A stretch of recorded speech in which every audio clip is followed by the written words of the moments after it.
when we erected and constructed this particular facility, we wanted to house conversations of a certain type in this space.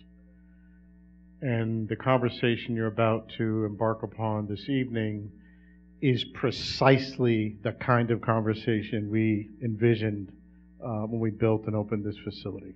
And tonight you're going to hear about the criminalization of African American women and girls. There is a facilitator and a fabulous panel that you'll hear from, including the extraordinary author of this book, Pushout. You'll meet Monique Morris shortly. Your job, if you do nothing other than one thing besides listening to this conversation, is to get or buy this book, okay, and read it for your summer reading, your mandatory summer reading list this year. Just by way of context, how we got into this issue, and a lot of things just can't be predicted or foretold, right? You just experience your way through them. For me, this issue has come full circle. I started my career in this business, this line of work around health and communities as a practicing pediatrician on the East Coast, in New Jersey and in Philadelphia, Camden, New Jersey in particular. I was practicing pediatrics in the mid to late 1980s when some evil genius invented crack cocaine. And when crack cocaine came to the United States of America, all of a sudden poor people could buy cocaine. And before crack was invented, poor people really couldn't buy cocaine. And I watched the impact of crack cocaine on the neighborhood that I practiced pediatrics and family medicine in. I saw what it did to the community and the neighborhood, and to young men and to young women and to babies, and I was mortified and devastated. But was particularly troubling on top of that was what the nation's response was. The nation's response was not a 400% increase in funding for mental health services, or a 400% increase in funding for substance abuse treatment programs, or a 400% increase in employment training funding, or 400% increase in early childhood investments.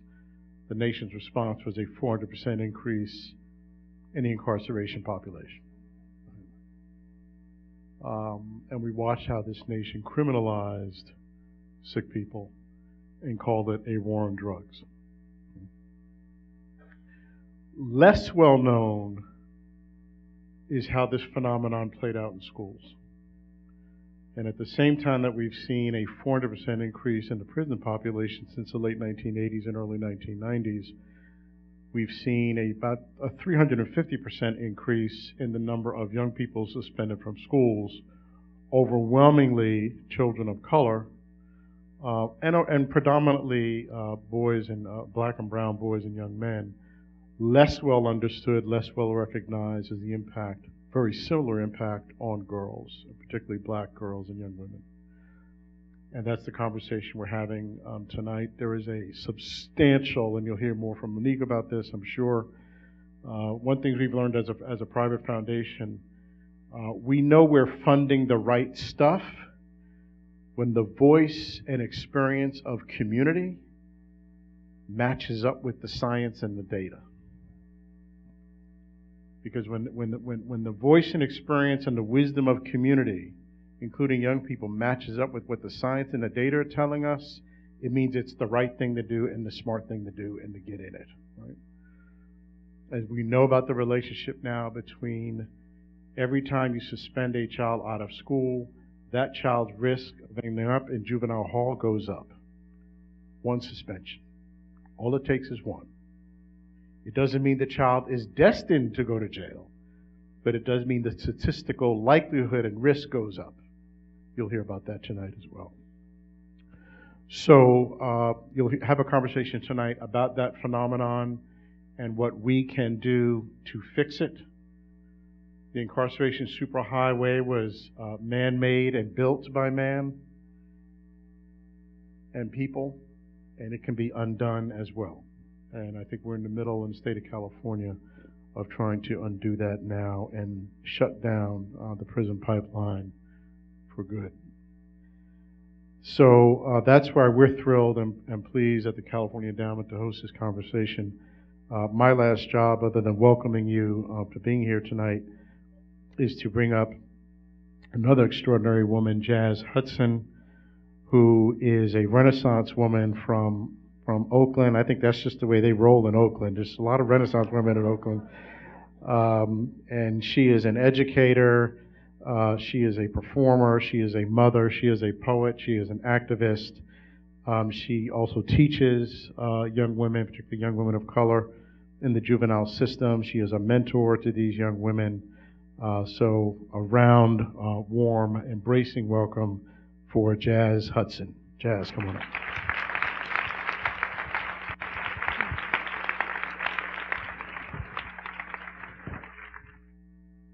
He was choking me, grabbed me by my hair and tried to slam my face in the concrete. Next thing I know, I'm on the ground being tased. Monique Tillman, 15 years old, Tacoma, Washington. I was crying and screaming like I was a baby in disbelief as they were handcuffing me. Naya Kinney, 18 years old, speaking out after defending her classmate and being taken into custody in her Spring Valley High School math class. I loved science ever since I was a little girl. 16-year-old Central Florida honor roll student accused of igniting a chemical explosion on school grounds, leading to her arrest and suspension. You see black girls be natural-born earthquakes. You see black girls be the smoke and the boom. Black girls like their bass loud for the smoke and the boom. See, I remember when the bass boomed too loud for a white man's comfort. Sounded like Ayanna Jones, 9 years old. Ashe. Sounded like Rakia Boyd, 22 years old. Ashe. Sound like Yvette Smith, 47 years old. Ashe. Or more like Pearlie Golden, 93 years old. Ashe. Sounds like Chantel Davis, 23 years old. Ashe. Sounds like Regina Jeffries, 16 years old. Ashe. Guyana McMillan, 16 years old. Ashe. Karen Cifuentes, 19 years old. Ashe. And so many others, I can no longer form my mouth to say their name. Ashe. Ashe. Ashe. And so it is. Moonshine. Today her name is Chantel Davis. For now we'll call her Nigger for short. Nigger sits fermenting on the corner of a police officer's tongue, his mouth a mason jar. You see, police tend to be drunk with power. You see, nigger is moonshine, is the contraband that was brewed in white bellies and smuggled into this country. All the more reason for police to swallow nigger whole, all the more reason to make nigger disappear. There's always a list of reasons as to why the nigger is dangerous. She had a tribe, and their black girl magic took up space on a corner. The music in her car was as loud as her heartbeat. She made enough money to keep a decent home with locked doors. You see, the nigga robbed a store and stole something worth her blood. And she should have been ready to pay her life. What she was stealing would have just made her more belligerent, more niggerish. The nigger is troubled. The nigger is at risk. She is a delinquent. She fit the description. She could have, but she didn't. She didn't, but she should have. And still, when the eyes of her family create a river keeping her casket afloat for the rest of us to see, the same white bellies that brewed this nigger and swallowed her to death poke holes in her casket until the sinks deep enough to smother the smell of her corpse. You see, they create what they call remedies. Her grade point average is painted on the streets in blood. Footage is released of the nigger being what they call herself. Her family is apologized to. A foundation may be made in her name.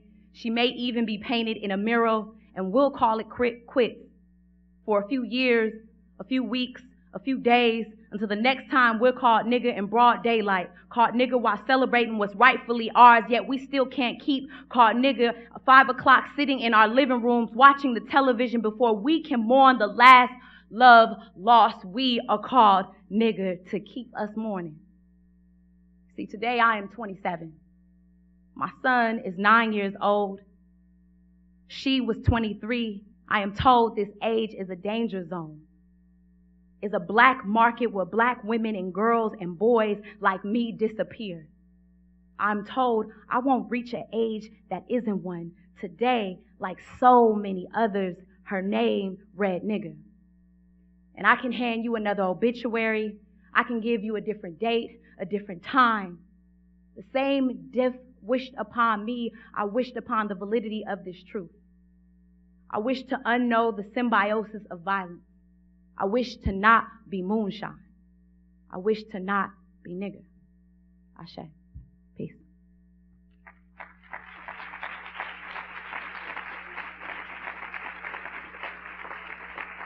Thank you for listening.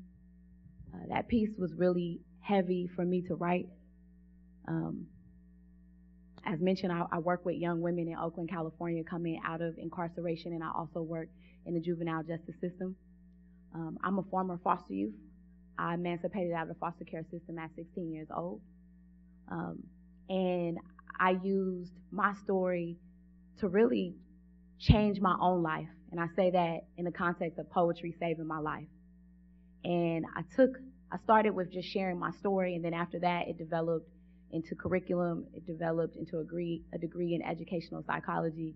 And writing pieces like that is really sensitive.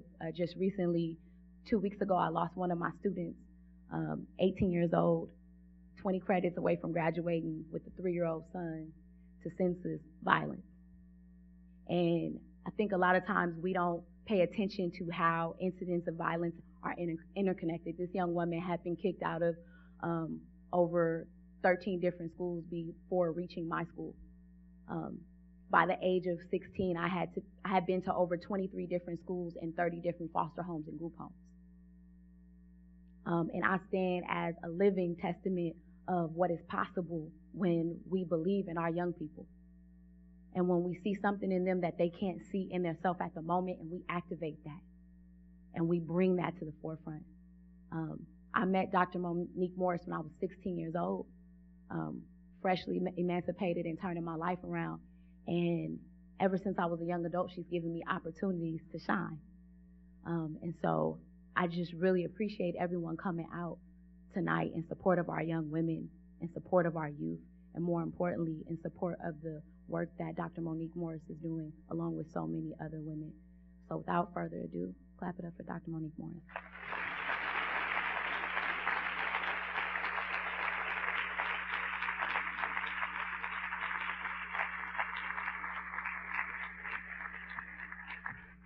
Good evening.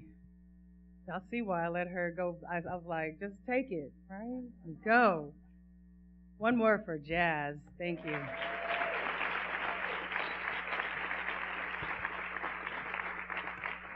She was right. You look beautiful. Thank you for being here. I wear many hats in the community, and I'm really pleased to be here today to talk about Pushout, the criminalization of black girls in schools, which has been a labor of love and a labor of sorrow and a labor. And for women who have had children, you know what that feels like. It's a struggle. Sometimes it's it just hits you to the core. And it's important for us to recognize that struggle and to determine ways to overcome it. So we're going to do a couple of things today. And I started by saying I wear many hats in the community. Jazz talked about some of them. I am the co-founder and president of an organization called the National Black Women's Justice Institute. I also write a little bit, write some books and articles and things. Have worked with different communities and had an opportunity to engage with people in different ways. And this is one of my favorite ways to engage, and that's in conversation with community. So I'm really grateful and thankful to see you all here. I think your presence is sacred, and I appreciate that you are giving of your time and space and energy and mind to really be here with us tonight in conversation about black girls, with black girls, for black girls, okay? So I'm going to do a couple of things. I want to start by reading a bit from the book. Some of you may have already had an opportunity to read some of the pieces from the book or to read the entire project, but I want to highlight a couple of things, and then we're going to have a panel, which I'm really excited about, and then we're going to talk to you more and have an opportunity to exchange. So I'm going to start this reading by sharing where I start the project. So publicly, people have asked me, when did you start researching for Pushout? And the public answer is 4 years ago. I saw the stats and data that showed that black girls were disproportionately represented among girls who were experiencing school discipline. And the 2011-12 data showed that black girls were the only group of girls who were overrepresented in all categories for which data are collected by the U.S. Department of Education on discipline. And if that doesn't startle you, I saw the most recent set of data that showed that black girls are 20% of girls in preschool, but over half of the girls who are experiencing suspensions in preschool. And so when we start to look at these statistics and examine the racial disparities that are prevalent and present among girls, it leads you to want to do a deeper dive. And so, for me, someone who loves black girls, I wanted to know what is leading to this. That is unacceptable. And it's not enough for us just to be alarmed. We have to be engaged in the solution building around these issues. So that's the public story. But really what happened is I was so alarmed by those statistics because I had already spent several years engaging with and hearing from girls who were in the juvenile legal system who had deeply problematic relationships with their institutions of learning. And I want to start this reading here by sharing with you an experience that really, I think, captures the moment I started to write Pushout. So I start each chapter with some nursery rhymes. And for those of us who grew up playing patty cake rhymes, we did Rockin' Robin. And at the end of Rockin' Robin, there's a little saying we would say, and it went like this, and you can sing along if you know the words. Mama's in the kitchen burning rice, daddy's outside shooting dice. Brother's in jail, raising hell, sister's on the corner selling fruit cocktail. Rockin' Robin, right? Everybody's ready to run right into it. There were fewer than 10 girls in the facility that day, and all of them had been assembled into a small group for a book discussion I'd come to facilitate. Typically, girls there were between 15 and 17 years old, but as our exchange got underway, I noticed that some of the girls were younger. About halfway through the discussion, the younger-looking face among them raised her hand. I invited her to speak. She nodded and then slid from behind her desk to stand. She adjusted the oversized county sweatshirt covering her petite frame and looked at me. Well, My name is Denisha, and I'm 11 years old, she said. And I'm a hoe. That's what I do. Denisha had a baby face. Her dark brown skin was flawless, not yet touched by acne, and her coarse hair was frizzy around the temples, but otherwise neatly pulled back into a small bun. I remember her as a quiet girl who kept staring at the Marcus Garvey t-shirt I was wearing, her eyes examining with interest the words printed on it, School of Liberation. Her apparent interest in my shirt made me curious about her, even before her arm shot up to declare how she had come to define herself. She continued, sharing how the novel I had written inspired her to think about leaving the life. I was happy to hear that she was willing to consider alternative ways to circumvent poverty and abuse she faced, but she was 11 years old, 11, and she was already referring to herself as a hoe. In some communities, girls learn early on that selling fruit cocktail is one of the few options they have to escape poverty. It's an idea effortlessly absorbed by the psyche of young girls from the moment they can play patty cake. In the absence of safer, healthier ways to connect, and in the presence of multiple factors that reinforce harmful thoughts and choices, sex can and does become a type of conditioned response that is rarely interrogated. Denisha should have been telling us about her teachers or her fifth grade homework. Instead, she was describing her sex hustle. Not only was her tone unapologetic, but it elicited confirming nods from the group, as if everyone was in agreement that what she was engaged in was actually hoeing or prostitution rather than rape or sexual exploitation. That exchange still haunts me, mostly because since that day I have encountered many more Denishas in and out of detention facilities, girls struggling to overcome the exploitative conditions of poverty and abuse, who roam hallways and streets wondering if anyone really cares about their well-being. That was in 2001, and the sexual exploitation of children was just beginning to emerge as an issue for justice reform advocates, behavioral health professionals, and other adults concerned about girls in the Bay Area who could be seen day or night strolling the streets as scantily clad sex workers. I had been to this particular juvenile facility many times before, watching boys and girls walk by in orderly lines, their hands clasped behind their backs and their hair disheveled. During these visits, I've spoken to young people in focus groups and invited them to think about and discuss what might reduce their risk of reoffending. Even as a researcher trained to preserve objectivity, I hoped that my presence would somehow show these children, who were mostly Black at the time, that some of us could make it. So I was excited to find out that my novel about a family's ordeal with prostitution had grown popular among the youth confined in this facility, thanks in part to a very dedicated librarian who ran a robust literature and speaker series in various juvenile correctional facilities. Returning as an author this time, I could shed my research posture and relate to young people differently. I could tell them what was on my mind, share my own experience of what it means to be Black and female in America, and open new conversations to support and inspire them. Then I met Denisha, and I was stuck.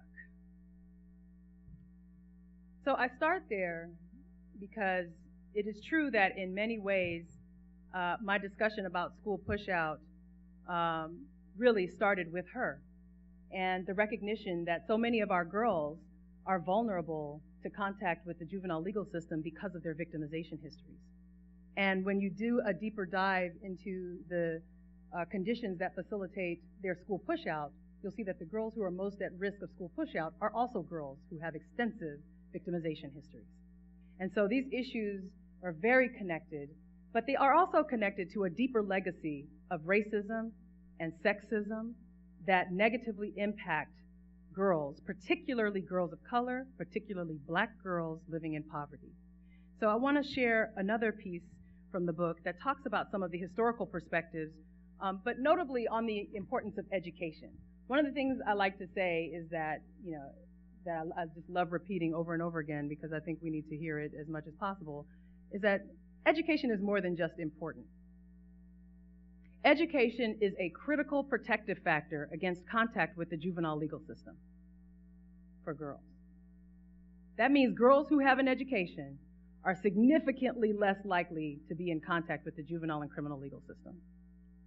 So that makes education more than just important. That makes education a critical part of a girl's development, a critical aspect of her ability to be free. Education is freedom work, okay? Long before the Supreme Court handed down its decision in Brown versus Board of Education, Black women were clear about the liberative power of education. Under slavery, the education of people of African descent was illegal and considered a punishable offense under state slave codes. In Georgia, enslaved Africans or other free people of color were fined and whipped at the discretion of the court if discovered reading or writing in either written or printed characters. In this society, to read challenged the oppressive, controlling logic of slavery and the presupposed inferiority of Black people. For many enslaved Black women, learning to read represented a reclamation of human dignity and provided an opportunity to ground their challenges to the institution of slavery in scholarship, literature, and biblical scripture. Many a Black woman's commitment to education was so strong that she risked incarceration or other penalties just to attain it. Why take the risk? Because Black women understood the reward. Having an education would make it much harder for Black people to be relegated to servitude and poverty. Those Black women who became educators and generally learned people were able to renegotiate power relationships that had previously held them in bondage and recast themselves as directors of their own destinies. Education provided an alternative, and it was tangible. It was tangible in 1793 when Catherine Ferguson, a formerly enslaved young woman, committed her life to corralling poor and neglected Black and white children for religious instruction on Sunday. Though she could not read or write herself, as the founder of New York's first Sunday school, Ferguson was hungry to pass on her faith practice and the important educational lessons that she knew would provide tools for others to secure a better future. It was tangible in 1853 when Sarah Mapps Douglas, an abolitionist and passionate educator, led the girls' preparatory department of the Philadelphia Institute for Colored Youth. It was tangible in 1904 when Mary McLeod Bethune opened the Daytona Educational, Industrial Training School with just 5 students. She built the foundation for what would eventually become a co-ed institution of higher learning, known to the world as Bethune-Cookman College. In each of these cases, Black women understood that education was a core civil and human right. It was the foundation upon which a life of opportunity stood. It was a critical tool for advancement in a society that regularly practiced discrimination against women and people of color. But the road was neither easy nor straight. Black women's efforts to establish educational pathways encountered significant backlash. In the South, where efforts to restrict opportunity followed the emancipation of enslaved Black people, education was embraced as a tool for the upward mobility of free men and free women, which meant that to be educated remained a threat to the power structure. Fear of retaliation was warranted and quite palpable. Historically, to be a scholar was a dangerous proposition for Black Americans, and countless Black women and men have died to be able to read or write. The lingering barriers to a quality education and the transgenerational trauma associated with internalized ideas about performance in school have yet to be exhaustively measured. However, the systemic denial of equal access to education for African American children has been documented and successfully challenged in the judicial system, the social sciences, and the court of public opinion. And lastly, I want to read, since the elimination of de jure segregation, Black girls have been subjected to harmful stereotypes about Black femininity that have at least shaped and at worst defined their experiences in classrooms and schools around the country. The ways in which Black girls' educational experiences would be constructed according to a hierarchy that favors white middle-class norms has been floating under the national radar for 6 decades. As Patricia Hill Collins wrote, quote, "All women engage an ideology that deems middle-class, heterosexual, white femininity as normative. In this context, Black femininity as a subordinated gender identity becomes constructed not just in relation to white women, but also in relation to multiple others, namely all men, sexual outlaws, those received as prostitutes and lesbians, unmarried women, and girls," end quote. While not referring specifically to educational environments, those norms permeate and shape how Black women and girls are understood and treated in innumerable aspects of public and private life. The purpose of this book is to interrogate the racial and gender inequality that still prevails in education more than 60 years after Brown versus Board of Education. In setting forth some truths that have heretofore been ignored or obscured, my aim is to chart a new path and advocate for efforts that move beyond the deliberate speed rhetoric that has for too long underserved low-income girls of color, Black girls in particular. The central argument in this book is that too many Black girls are being criminalized and physically and mentally harmed by beliefs, policies, and actions that degrade and marginalize both their learning and their humanity, leading to conditions that push them out of schools and render them vulnerable to even more harm. We can counter the criminalization of Black girls in schools by first understanding what their criminalization looks like, and then by building a common language and framework for making sure that struggling Black girls are not left behind. We can all get behind a fair and effective education strategy that provides a quality education for every young person. At the end of the day, and at the beginning of the day, I don't believe in throwaway children. And so this work is really about understanding that as we construct racial justice narratives that are combating the violence and victimization and the threats that lead to the criminalization of Black youth must include Black girls. And so with that, I'd like us to have a conversation. And I am going to bring on Priscilla Ochen, who is our moderator, and ask that the panelists join me here so we can dig a little deeper. Monique and I started working together, almost 10 years ago. That's crazy. We've collaborated and worked on another report that she's written a number of reports, including contributing to Black Girls Matter. And I'm just so delighted to be here on stage with you today.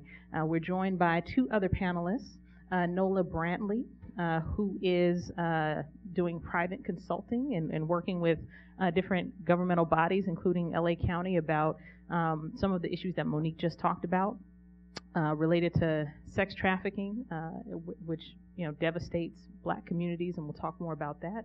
And Ingrid Archie, who works with A New Way of Life. She's their Prop 47 coordinator, and will tell us more about that work. We have about 30 minutes for conversation, and then I will turn it over and open it up for questions from you all, for Monique or Ingrid or for Nola. My name is Priscilla Ochen. I am a professor of law at Loyola Law School, where I write about gender and race and policing, trying to lift up, as Monique does, the stories of Black women and girls who have been so devastated by mass incarceration, hyper-surveillance, and essentially being invisibilized in our contemporary discourse around race. So I'm so delighted that Monique, through her book, is shining a light on these stories and telling them truthfully and powerfully. My first question, so I have about 3 questions, and my first question is for Ingrid. So, as Monique just talked about, with the stories that she told and the stories that she tells in the book, Black girls encounter a web of regulations, right, while they're in school. They encounter discipline, they encounter suspensions, they encounter rebukes from their teachers. And Ingrid, I know you've had some experience with this as probably, I think, the youngest person on the panel. How do you relate to what you read in the book? In my experience of being pushed out, this one particular situation was, I grew up in the foster care system. I was abused as a child by 2 different parents, and I would run away all the time. I hadn't committed a crime. I just was called to the principal's office, and she had a conversation with me. She kind of lectured me. I had never met this lady in my life. I knew she was a principal, but I didn't know who she was. I hadn't had a conversation with her past this particular day.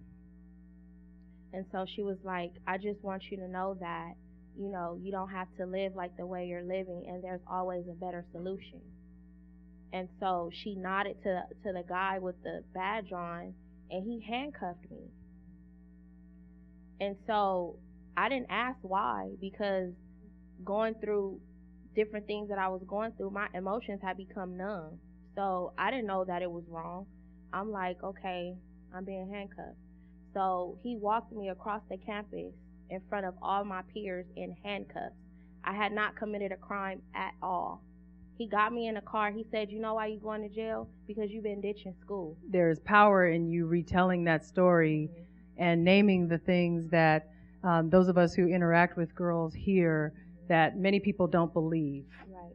And so I think what's important in this discussion about Pushout, and why I paused just to say thank you for sharing that, is that, again, sometimes the girls who are experiencing these routine demonstrations of public humiliation, these routine ways in which your experiences and the centrality of your trauma is ignored, are part of how this criminalization manifests uniquely for Black girls. Over and over again, those of us who look at data or who hear stories, we hear about girls being truant. And we capture so many girls who are experiencing extreme victimization as truant. And that's sort of where we stop the conversation instead of beginning the conversation about why, what is happening. We don't engage. So, thank you for sharing that here. Yeah, thank you. Thank you. Yes. And I think the book is uncovering a lot of things that have been obscured. Black kids more generally have been denied, but more specifically Black girls within a broader conversation about Black men and boys, particularly at the national level, right? We experience these things, and it's important that we tell these stories in order to push back against that narrative and to speak truth to power and to demand accountability. So thank you, Ingrid, for sharing. So the security guard is trying to impose on you an identity as a delinquent, completely erasing your humanity, right? This young woman internalizing this identity as a hoe, right? And completely erasing her humanity and what she's experiencing, her survival, right? And I want to kind of talk about that, the sexual trafficking that the book links to school pushout and the erasure of what's happening with young Black girls in schools. And so I want to give y'all some statistics. If you haven't read the book, it's important. Monique has another book called Black Stats. You should read that too, because it gives you a sense of the various disparities that are existing at all levels in Black communities that affect Black girls. But here are some statistics in terms of the relationship between sexual victimization, sexual abuse, and school pushout, and criminal involvement. So just 1 point. Something like 80% of girls or higher, right? This figure is underreported. Have experienced sexual or physical abuse before the age of 18. Right, girls who are in the juvenile justice system and in women's prisons, and they're disproportionately Black, right? If you look at the arrests for sexual trafficking, nationwide, 40% of young women arrested under the age of 18 for prostitution-related offenses are Black. Again, our representation in the population is something between like 12 and 15%, right? So there's a huge disparity. And right here in Los Angeles County, a 2015 study found that of girls who were arrested for prostitution, and Monique described why that is a contradiction in terms of child prostitution, 92% were Black. Okay? So just to give you a sense of that. And Nola Brantley has dedicated her life to addressing this issue and to fighting for girls who have experienced this kind of trauma and abuse. So in the book, Nola's quoted, and she describes what's happening with these young women as a domino effect. And I'm just wondering sort of what do we do about it, right? So on the one hand, you have a conversation about sexual trafficking that is completely race neutral. Right? It does not talk about vulnerabilities related to race, and then we have a conversation about what's happening with kids of color that's completely gender neutral. So Black girls are completely invisibilized, right? This is what Kimberly Crenshaw calls intersectionality. And so I'm just wondering if that's the case, where there's race invisibility on the one hand and gender invisibility on the other, how can we design interventions that speak to some of the issues that Monique describes in the book? Well, first of all, I would want to say that the numbers of Black girls represents the intersection with criminalization, not just in representing the girls who are actually being sex trafficked in Los Angeles County or otherwise. The only numbers that we've had historically have been related to arrest. And historically, black girls have been arrested, that are involved in many different activities that are actually victimizations. And so this is very much like that. So I do want to say there is a disproportionate number of black girls being affected by this, but those numbers that we have don't represent that. They represent the criminalization of black girls that are experiencing sex trafficking. So I would say that first and foremost. In terms of looking at this both in addressing race and gender, I think that the cultural lens is critical. And if you're someone who knows about trauma, right? Understanding the cultural background, impact, and connections of black girls is just as critical as understanding trauma. So the same way you would understand from a trauma perspective that you couldn't help these girls who've been highly victimized without understanding trauma. If you had no understanding of trauma, it would be very difficult to help them. If you have no understanding of their cultural background, impact, and connections, then you may also be very ineffective in your efforts to help them. So I think that's one thing, and that, some people believe that we experience the world through a very cultural lens. But I think, along with that cultural lens, we also need to have that trauma lens. We also need to have that developmental age lens. So I think that that cultural lens is critical, but it shouldn't be the only lens that we're looking at these girls through. And I also think that, how somebody looks and their culture can look very different. So everyone that looks like a black girl may not identify, for instance, with the African American culture. So I think we have to look at that as well as the diversity, amongst black girls. I also think that we need to look at more interventions that are specific for the intersection of black girls that are being trafficked and the criminalization, as well as foster care and the impact of foster care on these girls. So I think that needs to be looked at. And we also need to have more specific interventions, given the numbers, that are targeted at black girls that are being trafficked and that consider, their cultural background, and not only their cultural background, but the historical context in which they come from, because that is critical. In terms of the gender factor, I do think that thanks to powerful women like Dr. Morris, and I'm so grateful for her and to her, that the national conversation has begun to shift. And I know we may not see that immediate impact locally, but I think the national conversation has begun to shift in terms of looking at at-risk girls and not just at-risk boys, whether they be black girls or otherwise, but really looking at girls. So that is very encouraging. I also think that, we do need to look at more research. So I think, this book, Pushout, I think it's a critical piece of reading. I think if you touch black girls or girls, period, you definitely need to read it. And we need more accessible research-based things like this that help us understand what are the preventions, interventions, and strategies that we can use to help at-risk black girls and at-risk girls in general. And then, of course, along with that, we need the action. We need more programs that include life skills, parenting, educational programs, etc., that are targeted and focused on at-risk girls and specifically black girls. And so I think that, that gender and culture or race are very critical when it comes to addressing this issue. And I'll give you a simple example. At Missy, when I was the executive director. Can you explain what Missy is? Missy is an organization located in Oakland, California, that I was a co-founder of and the executive director for the first 7 years. And it specifically serves children that are experiencing sex trafficking. And so we would always get donations of different hygiene products, and this was a very critical part of the service delivery.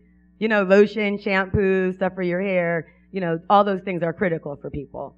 We take advantage of it sometimes because we have it every day. All of the donations would always be for non-black products. No cocoa butter, no Blue Magic. Shea Yes, butter. I still mess with Blue Magic. Everyone talks about me for it. I mean, just nothing that really met their needs. You know what I mean? So, we did an outreach to the community, and I said, sometimes we're afraid to name it too.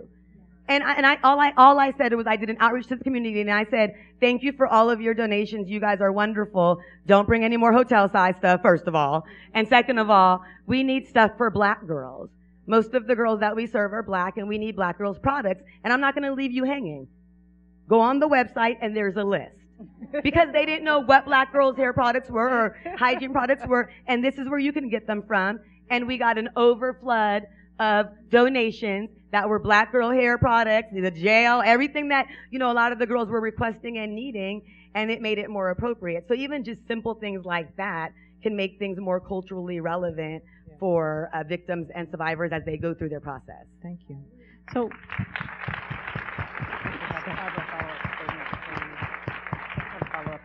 yeah. So Monique, I actually have a follow-up question for you. So, based on what Nola was saying, so she's calling for specific, calling out what is happening, right? But in order for us to know what is happening, we have to have the data. We have to have the information. We have to have the research. What was the challenge for you in gathering that information for this book? To know what is actually happening beyond, what we're actually seeing on the ground to justify the interventions. Yeah. There's probably no secret that, at least it's no secret to folks who've been trying to center girls of color, that the data are woefully inadequate in allowing for us to do deep dives. Data are collected by gender, and data are collected by race. And so when we look for dropout rates, or you try to dig a little deeper, you've got to really get original data sets if you're going to fully explore what's going on, but it's not publicly accessible.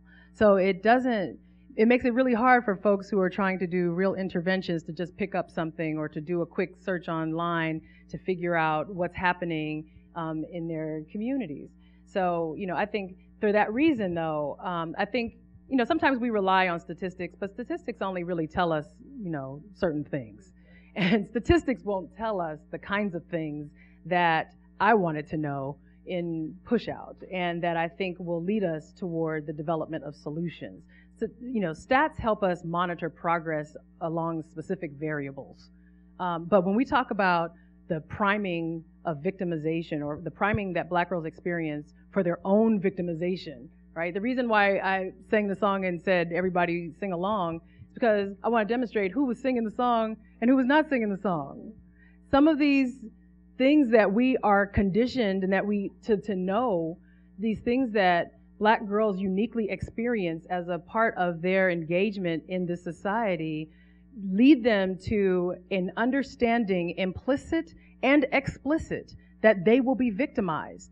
When you look at the epilogues, it's not just, mama's in the kitchen burning rice. It's like, I got a pain in my back because my baby is black. It's stuff that is deeply painful about the legacy of slavery, about the ways in which young children are absorbing ideas about their own identity that are uniquely tied to some of the things that make them most vulnerable to, being commercially, sexually exploited or pushed out of school and not feeling that they have enough power to push back and say, what's going on. So in terms of, the data, I think it's important to explore different modes of data collection. So I didn't really spend a lot of time in the data sets, the large data sets for this book. I went straight to the source. I went to girls who had been pushed out. And I talked to girls about what their educational experiences were.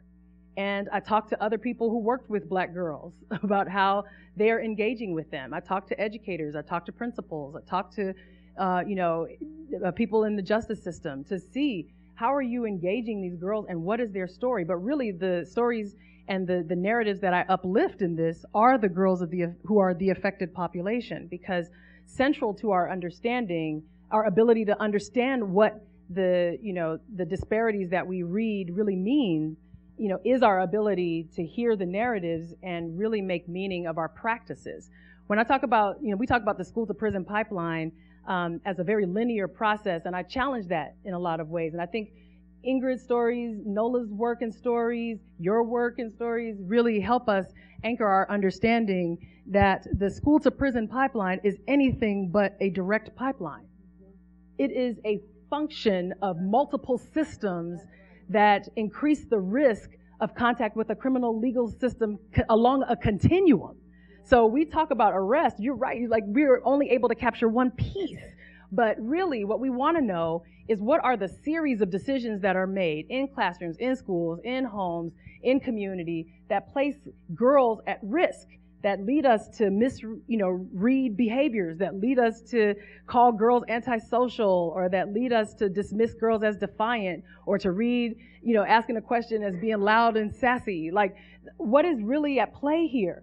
And in order for us to really begin to do that kind of deep dive, we have to talk to people, talk to girls about what they're experiencing. And so that to me is a part of, the participatory action research work that needs to continue to happen in order for us to really fully understand the narratives, but also to find the unique ways to have conversations and to listen to girls in the ways that they tell us that these are happening to them.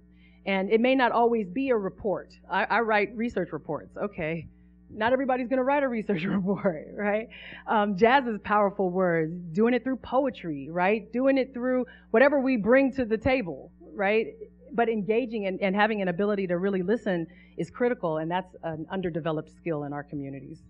Yeah, so this will be the last question, and Ingrid and Nola, feel free to jump in if you have some thoughts on this, but I'm going to direct it to Monique. So Monique, one of the things that I was struck by in the book is the pathways that you describe, and how those pathways are related to trauma, and how those pathways are related to the policing of gender. As gender is expressed by Black girls, as though it's deviant or inappropriate, that it's not ladylike enough, that this creates certain kinds of vulnerabilities for Black girls that results in disproportionate suspensions, expulsions, general sort of mistreatment in class, etc., rather than interrogating sort of what is going on with you as an individual, right? What can we do to support you? You can think about the young woman in South Carolina, right, who was sleeping right after she had experienced a profound trauma, and instead of asking what's happening, right, she gets thrown across the room and arrested. So you describe in very rich terms this kind of vulnerability, this trauma, this gender policing.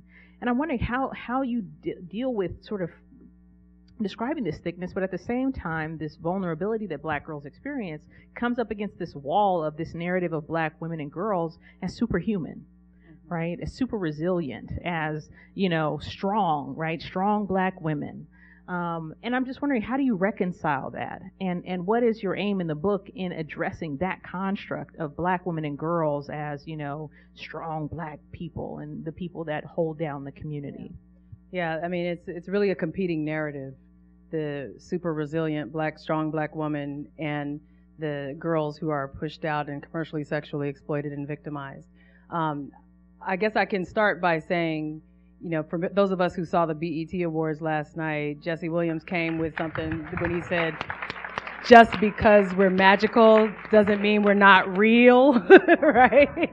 And it's one of those, I think that statement, that statement was so powerful, and it resonated so deeply, because there is this way in which people read the resilience of Black girls and women as the absence of trauma and victimization. Right. And so, the truth is, Black women are strong and do hold it down. Black women and girls are also extremely vulnerable and feel pain. Black girls, I started to name this, I was like, I'm gonna name this project, Who Hears Black Girls When They Cry? Right? Because I was like, what is the deal? And right? It's funny that you say that, because what I was thinking is that, yes, I hear us on the fact that people see Black girls as resilient and strong, and Black women in general, but my sense from so many girls that I've been around and from my own experience is that oftentimes Black girls actually feel invisible. Yeah. And exactly. And there's also, when you look at the school system, and there's a criminalization that happens, but there's also the victimization that happens in the school system. Exactly. My victimization happened in the school system, and that was supposed to be a protective factor. And I walk down school hallways on a regular and consistent basis where you can visually see girls being sexually assaulted and having school staff not even having the knowledge that those are sexual assaults happening right in front of them. And I attribute that to the invisibility of so many black girls and the feeling that I often have even at this age and stage in my life when I'm in certain circles and can again be made to feel invisible. Well, that's exactly right, and that's exactly where I'm going, right? Because you have this, we have this way in which we understand the school to prison pipeline as being about the arrests and citations that happen on campus that lead to placement in a facility, in a carceral facility. But really, when I talk about it, I'm talking about the policies and practices and the prevailing consciousness that facilitates the criminalization. And it's that consciousness piece that is where we hold all of the biases, the implicit and the explicit biases that prevent us from seeing and responding to the trauma and victimization that make black girls vulnerable to school pushout. And that is the core piece here that I hope people will uplift and take away from this project, is understanding the centrality of trauma, but also the ways in which these multiple factors render black girls uniquely vulnerable. Like, these numbers are high not because black girls are more prone to be in trouble and to get disciplined because they're fighting more, right? The issue is a lot more complicated than that. Are there girls who fight? Yes. There are girls who fight of every racial and ethnic group, right. Okay, in schools, right? Are there girls who, curse at teachers? Yes. There are girls who curse at teachers in every single racial group. What we're seeing is this play out differently when black girls do it. My 10-year-old who's in the 4th grade going to the 5th grade is already being pushed out. And if you ask me in how she's being pushed out, any behavior she has that's a normal behavior of a 4th grade child is seen as she's aggressive. She said, I had to let the principal know, I just want you to know that my child doesn't even get spankings. So if you're trying to take that road because you're making some assumptions about who we are, I don't even spank my child. She's not been spanked. So for you to say she has all this aggression, it seems odd to me when she's not around. But I think they were assuming she's around an aggressive environment because I'm a strong woman, and that she was then playing out that aggression at school. But let me say this, nationally, again, black girls are disproportionately represented among girls who are experiencing corporal punishment in schools. And she's only in 4th grade and it's happening. So I'm just saying, even in the spaces where we are not necessarily engaging in that behavior here, there are educational institutions that are engaging in that. Yeah. And then when girls act out using violence to respond to conflict later on in life, we wonder where they learned it. Yeah, exactly. The seeds were planted in my head when I went to juvenile camp. They called this basic training, 2 weeks of basic training. And the basic training was to gear you up and get you ready to go to, for the camp, for the running and all of the, things that go along with being in juvenile camp. So this one guy, his name was Mr. Thomas. He would get in he was like, the infamous, and they would tell you about this before you even got there. He's going to try to break you down and this and this and that. So he screamed in our faces and he told us we weren't nothing. We're just going to come back and this and this and that, and then turn around and set us down in a classroom and told us that 65% of us are going to end up in prison. Now, this is somewhere where you're already doomed because you're in juvenile camp and you're already looked at as a delinquent. So being that you're already looked at as a delinquent and you have someone who's supposed to be a camp counselor, who's supposed to, I guess, instruct or whatever you want to call it, is telling us at a developmental age that you're going to end up in prison, and then basically you're perpetuating our behavior for us to end up there because we listen to people who we mirror what we hear. And if you're always hearing that, then of course it's going to happen. And it's not like it has to happen, but it does happen because if no one else is planting positive seeds, you're going to listen to the negative. That's what I listened to until positive seeds were planted in my head, and then I started to perpetuate positive behavior because I started to hear positive things. But not until I started to hear that did I do that. Mm-hmm.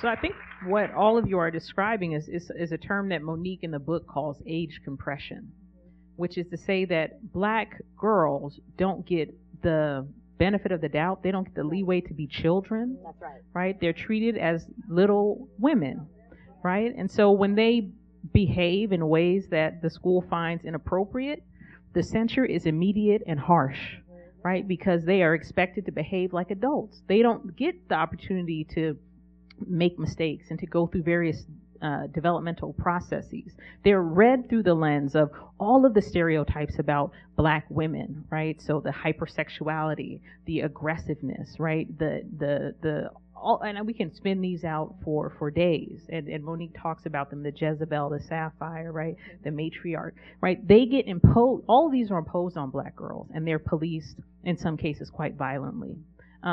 So there's a lot to talk about, and we can continue for hours. But we'll pause here and take any questions that folks in the audience have. And we'll take maybe about 10, 15 minutes for questions. So just raise your hand, and if you can stand up and say your name, I will try to get as many as possible. I'm going to take 3 at a time, just so we can get a lot of coverage. So ma'am over here, sir, and then sister right here. What do we do now as a community member?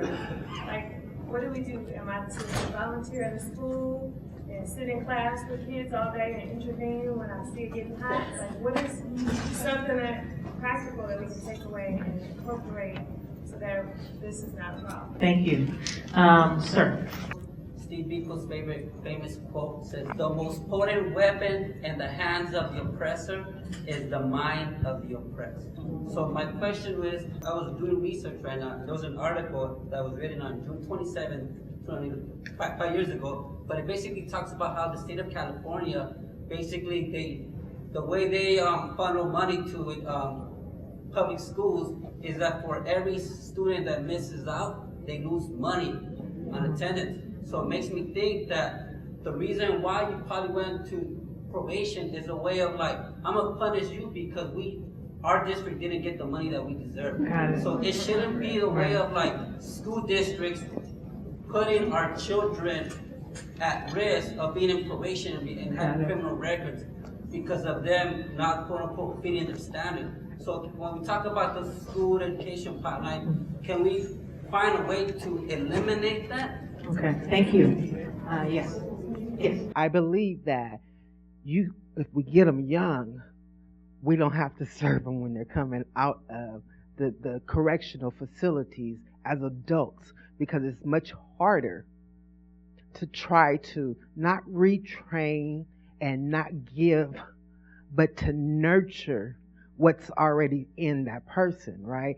And so I want to thank you for that bridge that you're talking about that needs to be combined. We've already created that mass incarceration. So what do we do to change it? What do we do to stop it? Is to what we're doing right now, is to begin to tell the stories.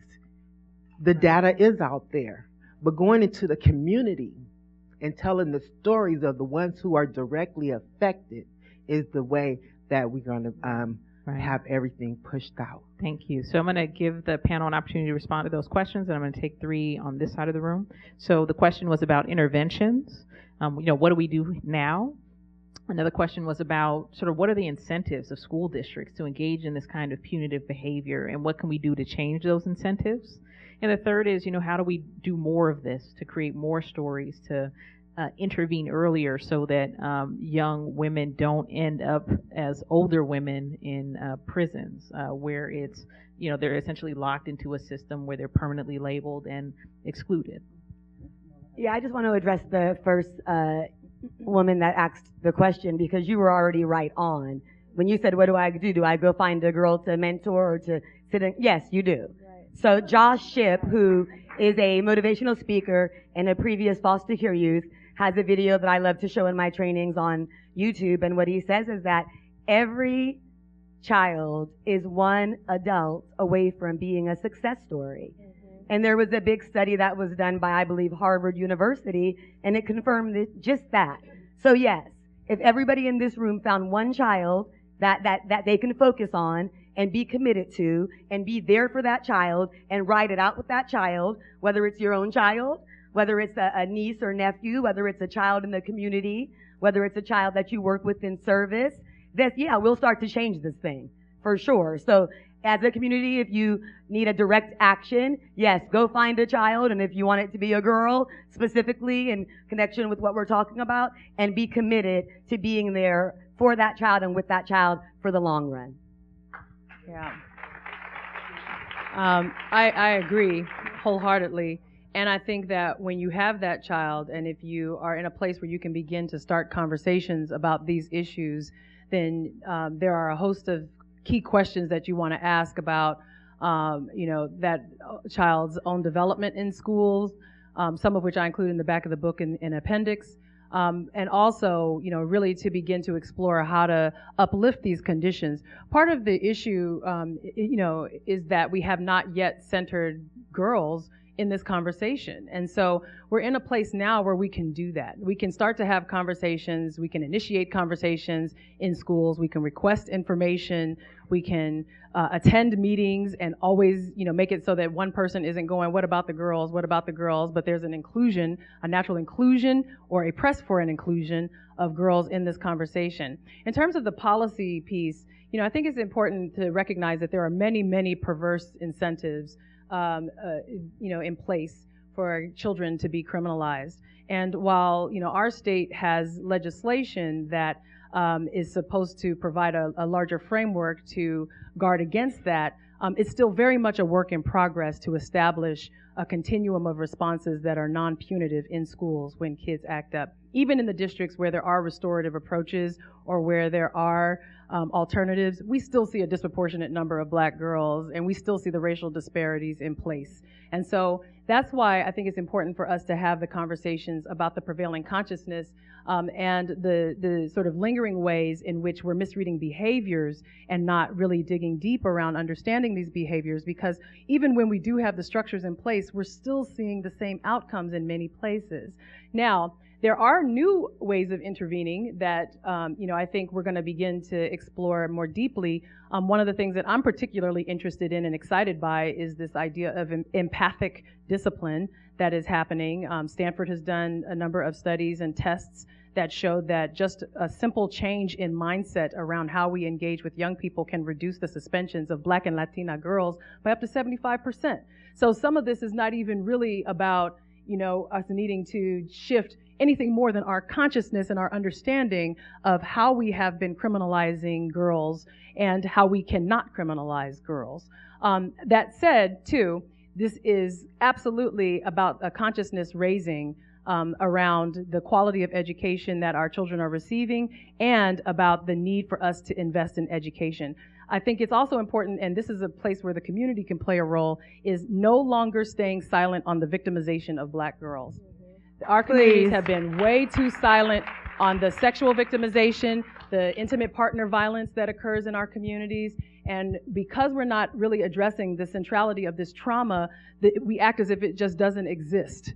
And so we have, for decades long, been in a conversation that prioritizes certain types of pain. We see abuse and victimization occur out on the street at the hands of the state, and we say that's a problem. Obviously, that's a problem. But we also have other problems that are equally as important.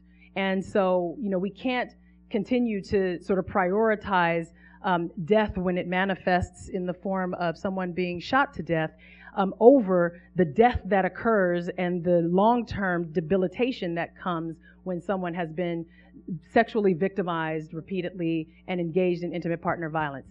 There is no prioritization of oppressions in here, and we got to stop playing these oppression Olympics because it's harmful. And then, I appreciate you for bringing, up this idea of a continuum. That's exactly the work of NBWJI, and part of the reason why, I founded the Institute, because really we have to begin to see and make connections between the educational opportunities that are not there for black girls and the way in which it produces a continuum of victimization that is later criminalized that impacts us on the back end. And so, for us, really thinking about our own well-being and wrapping our arms around black girls and young women is an opportunity to uplift this full continuum and explore ways to interrupt, not just when they return and talk about ban the box and reentry, but step back and say, okay, how do we prevent from ever going into this system? Right. All right. Thank you. So we're going to take 3 more questions. I am an educator, and I do understand that there are probably a lot more educators in the room. My question is, Shout out to educators. if the problem is in the school, what is being done at the district level to inform the districts of what is going on so that changes can be made? Thank you. I have a question to follow up that because I teach pre-service teachers. What are we doing about teacher education? What are we doing about ed leadership with the principals who discipline our children? My students get really surprised when I start talking about the history of deficit thinking about brown and black kids. These are the people, 80% of our teachers in this country are white. They are teaching our children. Do they know our children? Do they know our families? So what are we doing there? Thank you. So we have questions about what is happening at the district level. How do we communicate this up in terms of creating systemic change? And then what is happening at the pedagogical level? We're talking about training teachers who are ultimately on the front lines enforcing these draconian zero-tolerance policies that put kids on the pathway. Yeah, quickly, I'll just say we do know that school leaders who are inclined to believe that discipline is the appropriate way to respond to negative student behavior are more inclined to use exclusionary discipline, suspensions, expulsions, corporal punishment, etc., in response to negative student behavior than those who believe that other investments work. And so the education that you're talking about among school leaders is critical, as well as those who are educators, in terms of looking at implicit bias, in terms of looking at decision-making tools for management in classroom, but also at a very basic level, just really understanding that children are beautiful and sacred. And so we have to lead with love, you know, as radical as that sounds, in our classrooms. And also, I think it's important for us to think through alternative ways of understanding school safety. So in the conversations that are happening at the district level and in the classroom, I think it's really important for us to talk about safety differently. We tend to think about it as something that can be implemented, and I challenge people to think about it as, not as that, but as something that can be co-constructed. Co-constructed with the students that you are engaged with, not among the adults that then put a list of agreements on the wall, and then when the kids come in say, these are my rules, you better follow them, but to really work with young people around how to construct a learning space that they feel is safe. We do this in grad schools with students. We say, what do you need to be present, right? You shouldn't have to wait till grad school for someone to ask you what you need to be present to learn. This is just, sort of what I think is possible. The other thing I want to say is, Oakland Unified School District is now in the process of developing an African American young women's initiative. And I think it's the first one of its kind that is a district-led discussion specifically targeting and in looking at the development, the academic achievement of black girls. I'm thrilled about it, and I challenge LA to rise to to that same challenge, because really where we begin to see these disparities and where we see the need for this to occur, we tend to see an absence. We tend to see people shying away from it, or just sort of thinking about a race-neutral, gender-responsive approach to some of these conditions. But having the ability to engage district leaders in conversations about the need to invest in the well-being of black girls, particularly in districts where we are seeing egregious overrepresentation of these girls among those who are in contact with discipline boards, is critical. And so one of the things I just want to say to everybody, and one of the things that I try to do and that we've been trying to do anyway, is really to unapologetically center black girls in this conversation and to understand that it's okay to do that. When we are doing that, we are not saying that any other group is less important. What we are saying is that this group needs a particular emphasis, and we need to understand the cultural responses that are appropriate, the developmental responses that are appropriate, and that they are deserving of our focus. And that's okay. And so, I think having these conversations, like these, and bringing these conversations to district leaders is also a part of how we shift the consciousness such that we begin to understand both what's possible, but also, understanding that it's okay to center black girls in this way. Thank you. Nola. So a couple of things, just in terms of some local initiatives in response to some of the vulnerabilities that girls have in school, is LA Unified School District has developed a unit in the district that's addressing child sex trafficking. And they've begun to identify the schools that have the highest incidences of children experiencing this abuse, and they're being trained on prevention and intervention. And I was just notified today that an elementary school was just added to the list. So they had previously been all junior high and high schools, but now there's an elementary school that's been identified as high risk for this, which means there's been reports of a number of kids that this has occurred to, or the attempt. I also want to respond to the passion that you expressed about the Department of Children and Family Services. And I am someone who trains social workers. I train thousands of social workers. And so almost every day of the week between January and June, I'm in classrooms across the state of California training social workers. And so I feel like I have a very intimate, understanding. Now, the system, as broken as it may be, and I won't have any disagreement there, a system is not just this thing like a bottle of water, though. You know what I mean? A system is made up of people. And what I find about the people, and I'm not even going to the foster care parents at this point, I'm just going to stay with the social workers right now. What I find about the people that are in the positions, it's not that they don't care, and it's not that they don't want to do good. They don't know the children, especially when we're talking about black girls, that they aim to serve. They're scared of them. That's another thing. Like when we do trainings, I just came from a training today. They are just so amazed at what's shared, and a lot of it really is just the cultural relevance of what happens with black girls. So they feel really, my experience is that they don't feel qualified. Even though they're in their social worker position, they've been through their training, they don't feel qualified to work with black girls. They feel it, in many ways, I think the main thing I would say is they feel fearful of them.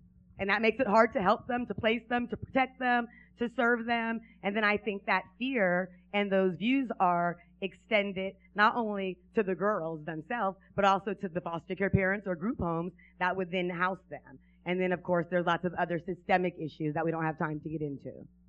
We have about 10 more minutes, and I see a lot of hands. I apologize if I'm not able to get to you. My question is, we've been reading a lot about restorative justice, and you talked about it a little bit.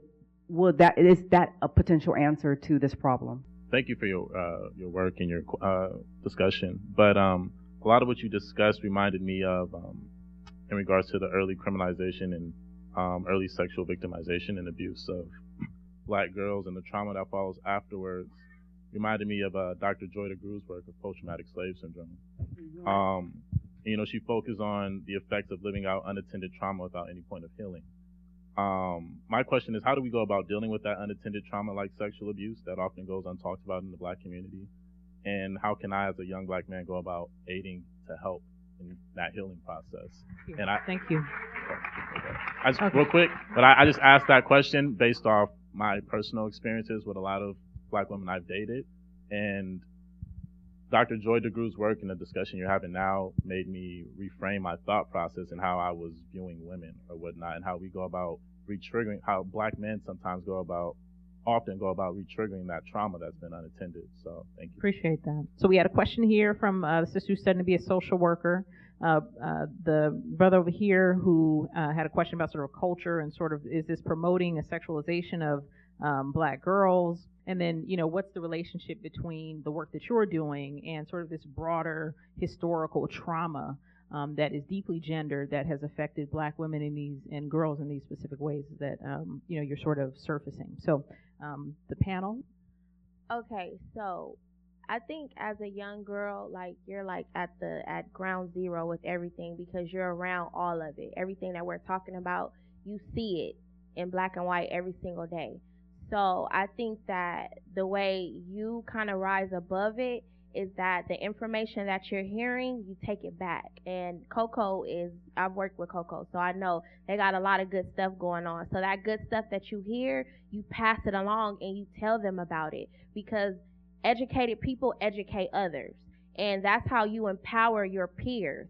And then that's where you take responsibility for the part that you play in your community. Just pass it along. And if it falls on deaf ears, then it is what it is. But if it falls on ears that want to participate, then you've done your job, because that's what you're supposed to do.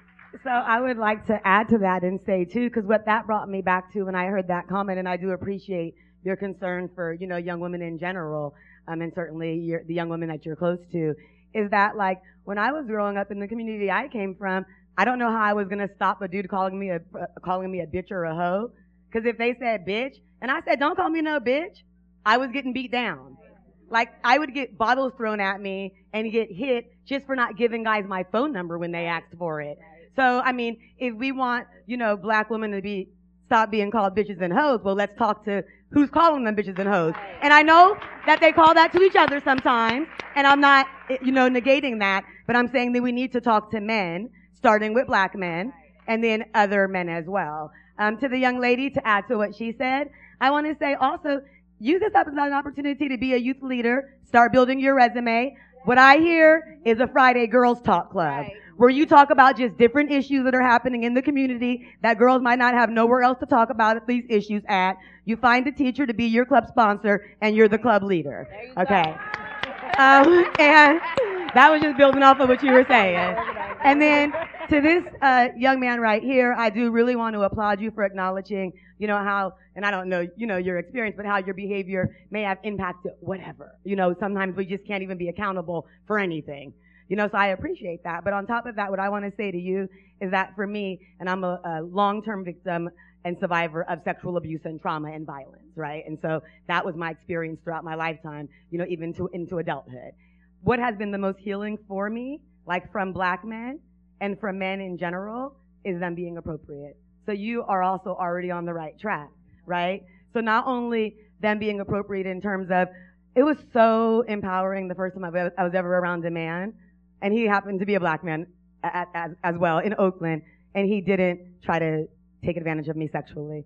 And he was just like a friend and like nice. And then I had other opportunities since then, and I recently got married in January. And again,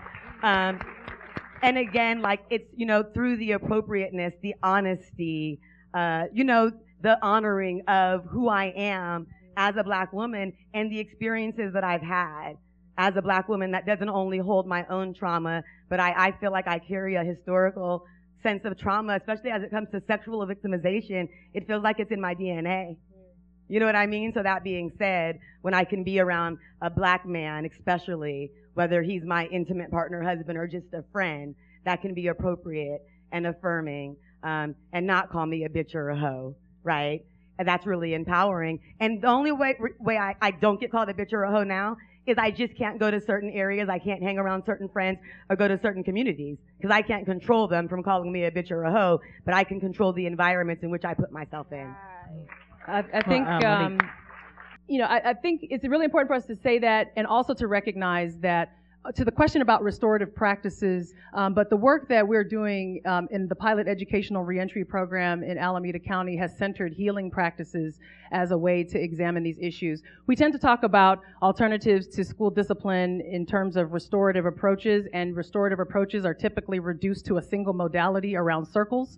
But it's really important for us to recognize that the healing work that needs to occur, both in terms of the conversations across the gender continuum, can happen in circles, but it doesn't necessarily need to only reside in circles. Sometimes that healing work happens with a morning meditation. Sometimes that healing work happens with the poetry that you're teaching young people how to engage and uplift in their own voices. That a lot of the alternatives that are in place are underutilized in schools and in classrooms, and we can certainly increase the rigor with which we engage those spaces.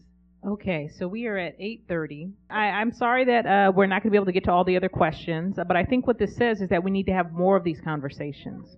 I think that's what this means. So California Endowment, those of you who are in the room who have spaces, right? Nola's suggestion isn't just for the young sister from Dorsey, it's for all of us. Read this book. Get reading groups. talk about what it is that you can do as a teacher, as a social worker, to create programs and interventions that address these issues, right? So we all have power, and we can do something about it, right? It's not we can mentor. We can also call on our representatives to create change and to change these policies. But we can start at home. Yes, sister. Do you feel, the audience, and I want to know from the audience, do you feel that you're getting this information that they're sharing today in your community? Do you feel like you have gotten that in other channels? This information? No? Okay. So there's your answer. Okay. So we need to do better is the answer, right? We need to do better. My question is, as a young black girl, is there warning signs to go through school and go through life to not get pushed out?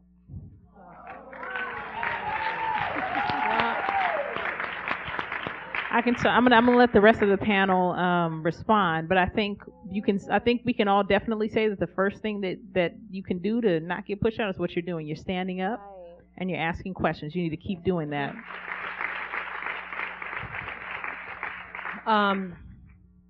So I think what's critical for you to know, and this is something that I tell my own daughters, is to always record and trust yourself when something doesn't feel right. Most teachers, and I think the educators in the room would agree, most teachers go into this because they do believe in the promise of children, and they do want to do well, and they do want to do right. But sometimes something goes a little bit wrong, and they don't even really know what's happening. They don't even know sometimes that they're engaging in a way that is harmful. And so if you see something and you don't feel that it's right, don't just take it, right? Stand up and record. If you feel like you can't go directly to the teacher, then you go to that trusted adult in your life and say, something doesn't feel right. And try to find someone who can be with you and stand with you when you go in and talk about how to make it right. But know that you are worthy. Know that you are sacred and loved by not just those around you, but all of us in this room and in this community. That there are women who are fighting for you and who love and invest in you. And stand with that knowledge when you go in to stand for yourself. Right? One thing I tell my daughters is empowerment, you can't give somebody else empowerment. That you can give people the tools to be empowered. Right? You can give people the tools to empower themselves. And part of those tools often for black girls are criminalized and cast as defiant or loud and sassy. That's noise. Right? Understand it as noise. And understand that there is a way for you to stand up for yourself and engage. And when you develop the tools to speak, you develop the tools to write, you develop the tools to think critically, right? Develop some critical analysis. Priscilla once told my daughters it wasn't enough to have knowledge, you had to have critical analysis. That is how you begin to engage to protect yourself. And also, you know, one of the things that is important, I taught my daughters two things when they were very young. One was for them to understand internalized depression, and it was a very academic term that I taught my children very early on about understanding when something doesn't feel right or when something is harmful, and not understanding that you don't have to just say the words that are harmful, or you don't have to participate in things that are harmful just because everybody else is doing it, that there is a function of internalized depression, historical legacies of oppression that we live with each day, that we can combat, but also to know when something was inappropriate. And to go to an adult, a trusted adult, if you are feeling that in any way your mind is being harmed, your body is being harmed, that you are worthy and not just here. That's it. Any other responses? Yeah, I want to say to you, young lady, that you have the right to be in school. You know what I mean? And that's how I want you to approach it moving forward if you're not already, right? So, first of all, you can't really do anything or not do anything about getting pushed out. You getting pushed out or black girls getting pushed out is not about what they're doing or not doing. It's about what we need to do in society as adults and the work we need to do, right, to make it a better world for girls like you. But if you ever do feel like you're getting pushed out, since now you have a little bit more knowledge about this, tell someone. So tell your mom or whoever it is that is in your life that's a trusted adult or family member, anyone that you can tell. Don't feel shameful. Don't feel like you have to hide it because you're going to get in trouble, because that's like what my daughter was doing. You know what I mean? She wasn't telling me some of the things that were happening at school that was pushing her out because she thought I'd blame it on her. Don't think it's going to get blamed on you. Adults are smart, especially the ones that, are close to you and that love you, and they can figure things out and help you figure things out. You have the right to be in school. No one has the right to make you feel like you can't be in school, and that doesn't only include other students. That also includes teachers. That is a job, and their number one vow is for you to be safe, and that means not only safe physically, but in every kind of way. And so you don't do nothing to be pushed out or to not be pushed out. But if you ever feel that's happening to you, remember that Ms. Nola said you have the right to be in school, and you find someone that you can tell, that you can trust, and make sure that they can handle it for you and with you.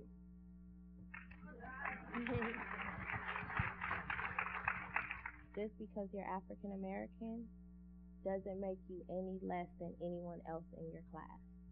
You are just as smart, you are just as intelligent, and you have just as much access as the next person do. And don't let anyone who may be presented in a power form like your teacher make you think anything otherwise. You can be whatever you want to be. You can ask any question you want to ask. You can go after whatever it is that you want to go after. And if you feel like you're not able to attain those dreams, then you go to your mom and you tell her, my teacher is not helping me grow my dreams. You could don't just dream. You could dream. The teachers always try to make us feel like we can't dream because we come from somewhere where we don't dream. Dream, baby, dream. Okay. So before we turn it over to Jazz, I know the hour's getting late, but I hope if I can just ask for your indulgence for just like 10 more minutes. I'm going to give Monique the last word for the panelists, and then we'll turn it over to Jazz for some last inspiration, some art to close us out. The last thing I just want to say is I sit in gratitude, for the conversation tonight and for all of your ability to stay this long for the conversation tonight. Is just that our girls, and I think all of us agree, I've said this a couple of times, our girls are sacred, and we should engage them and let them know that they are loved and uplift them and their education as a critical part of our racial justice work. We have a lot of healing to do. I had the very distinct privilege of starting the book tour for Pushout with Angela Davis. And the one thing she said that really resonated deeply with me was, we were talking about civil rights, right? And I read a little bit from the book that talks about Brown versus Board of Education, which was about civil rights, right?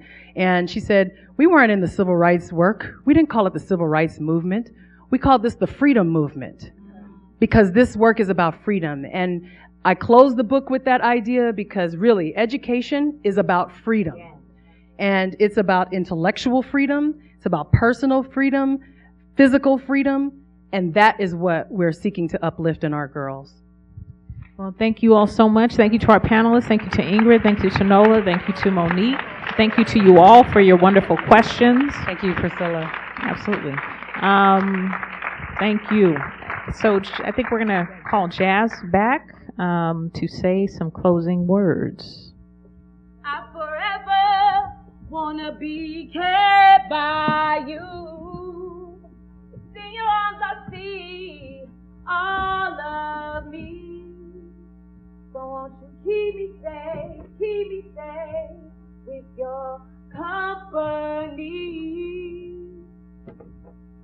Strip me of my impurities down to my core. Tell my third eye to speak. Cleanse my womb, for it's been defiled. Blessings and curses flow from my mouth like rivers. My words create streams of life or death. So hold my tongue until it's only hate to speak truth, because nowadays the truth is getting pumped.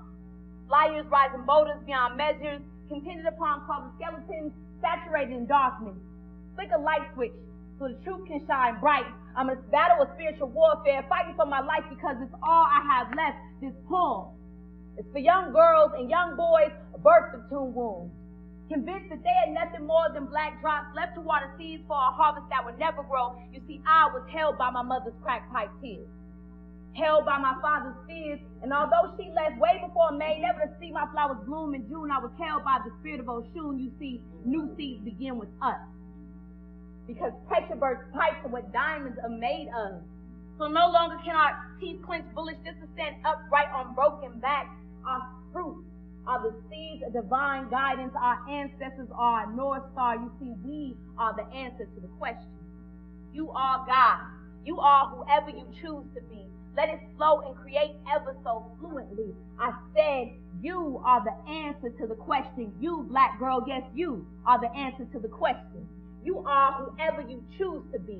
Let it flow and create ever so fluently. You see, it is our responsibility to imagine change, transform dreams into reality, creating peace. You see, we are the answer to the question. So there will never be nothing empowering about making ourselves seem smaller in sight. This poem is for you.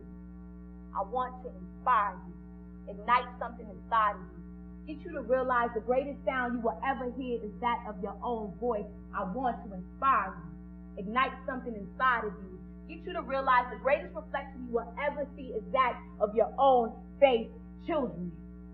Children of the sun, we are fading fast in this world. Back bending from the weight we are carrying under our feet, heavy but not broken. You see, bamboo spines were not meant to break. There are those who came before us, paved the way for our reflection to shine bright. You see, we are the awakening of our ancestors past, Malikat, strong like the heartbeats that form this land. So why not let your black girl magic shine? Why not fling your hair in the face of oppression? Why not cook and hold that baby at the same damn time? Why not? It is our responsibility. Time is now. Step into your greatness. I say.